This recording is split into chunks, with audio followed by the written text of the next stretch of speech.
Mən sizinlə məni dinlədiyiniz üçün ilk olaraq təşəkkür bildirirəm. Bu gün sizlərlə birlikdə mənsubiyyət şəkilçilərimizdə dərsimiz. Mənsubiyyət şəkilçiləri əşyanın hansı şəxsə mənsub olduğunu bildirmək üçün biz mənsubiyyət şəkilçilərindən istifadə edirik. Mənsubiyyət şəkilçiləri birinci, ikinci və üçüncü şəxslərə aid olmaqla 3 qrupa bölünür. Və biz mənsubiyyət şəkilçilərində aidlik, məxsusluq bildiririk. Əşyanın həm kiməsə aidliyini və mənsubluğunu bildiririk. Mənsubiyyət şəkilçiləri tək və cəm olaraq 2 yerə bölünür. Tək və cəm olaraq 2 yerə bölünür. Və şəkilçilərimizdə isə təkdə birinci şəxsin təkinin mənsubiyyət şəkilçisi im+4 və 2 sait yanaşı gəldikdə isə biz cümlədə 2 sait yanaşı gördükdə isə burada im şəkilçisinin i'si düşdükdə m kimi olur. İkinci şəxsin təkinin mənsubiyyət şəkilçisi in+4 və 2 sait yenə yanaşı gəldikdə biz onu m kimi yazırıq. Və üçüncü şəxsin təkində isə u+4-dür və bitişdirici samitin köməyi ilə s bitişdirici samitinin köməyi ilə tapırıq.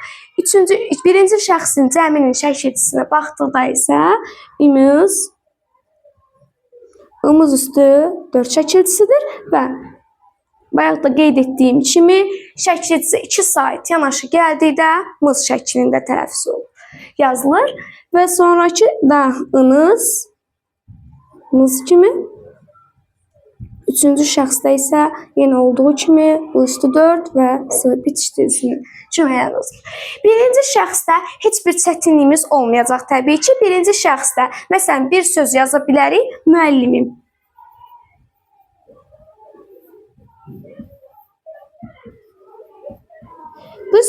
Bunu da qeyd edək ki, biz mənsubiyyət şəkilçilərindən əvvəl şəxs əvəzləri, yiyəlik halda olan şəxs əvəzliklərini istifadə edirik. Müəllik halda olan şəxs əvəzliklərini yazırıq. Məsələn, hər bir sözdə bunun əvvəlinə mənim artırmaqla, mənim, sənin, onun, bizim, sizin, onların, onlar.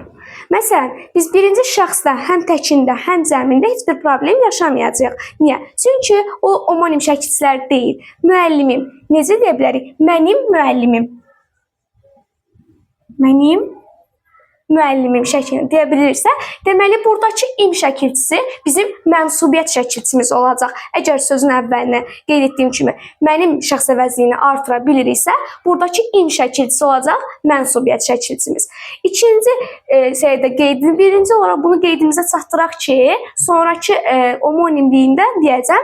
Birinci olaraq o mənsubiyyət şəkilçiləri ahəng qanuna tabe olan şəkilçilərimizdir. Ahəng qanuna tabedir. Milli mənşəli şəkilçilərimizdir. 4 cür yazılan şəkilçimizdir. Həmçinin də qrammatik şəkilçilərimizdir. Və sonraki biz bunun homonimliyinə fikir versək, n+4 şəkilçisi. Fikir verdiyimiz kimi n+4 şəkilçisi həm mənsubiyyət şəkilçisidir, həm də yiyəlik halın şəkilçisidir. Biz bunları sual yanaşı necə fərqləndirə bilərik? Biz məsələn bir söz yazaq və onu məsələn kitabın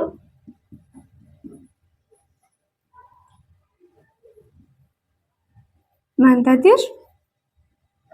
Bir də yaza bilərik. Kitabın vərəqi cırılmışdır.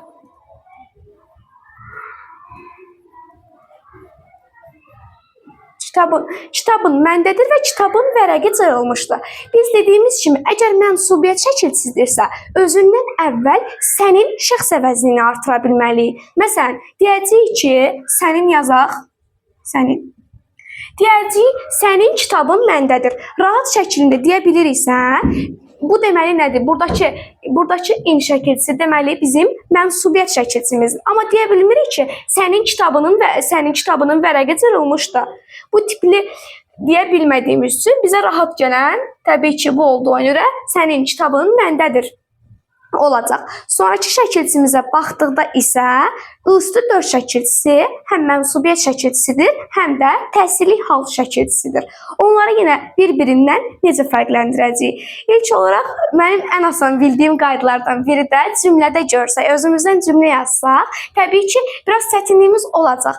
Amma məsələn, cümlə şəklində bizə verdikdə isə biz orada s bitişdirici gördükdə onu mənsubiyyət şəkilçisi kimi götürə bilərik. N bitişdirici gördükdə isə biz onu hal şəkilçisi kimi ötürəcəyik. Çünki iki sayt yanaşa gəldikdə, dediyim kimi, burada s bitişdiricisindən istifadə olunur. Amma hal şəkilçisində iki sayt bir yana gələndə n bitişdiricisindən istifadə olunur. Məsələn, onun əvvəlinə fərq eləmir. Biz ona mənsubiyyət şəkilçisi demişik, özündən əvvəl axı yiyəlik hallı şəxs əvəzliyi var. Onu da artıra bilərik. Məsələn, necə yazaq? Babası maraqlı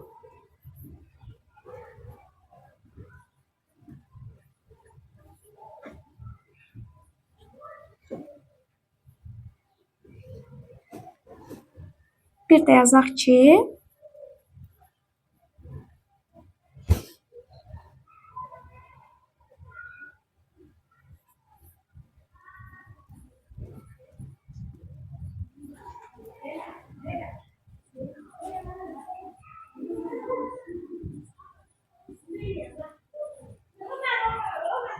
deməli, birinci yazdıq ki, babası maraqlı kitab oxuyurdu. Bir də babanın sözlərinə diqqətlə qulaq as. Biz bunun əvvəlinə asan şəkildə onun mənsubiyyət şəkilçisidirsə əgər, biz onun əvvəlinə şəxs əvəzliyi artıra bilirik. Məsələn, onun babası maraqlı kitab oxuyurdu. Rahat şəkildə deyə bilərik, amma onun babanın sözlərinə diqqətlə qulaq as cümləsi mənasız ifadə elədiyinə görə biz onda bunu götürəcəyik. Buradakı cümlə olacaq, nə olacaq?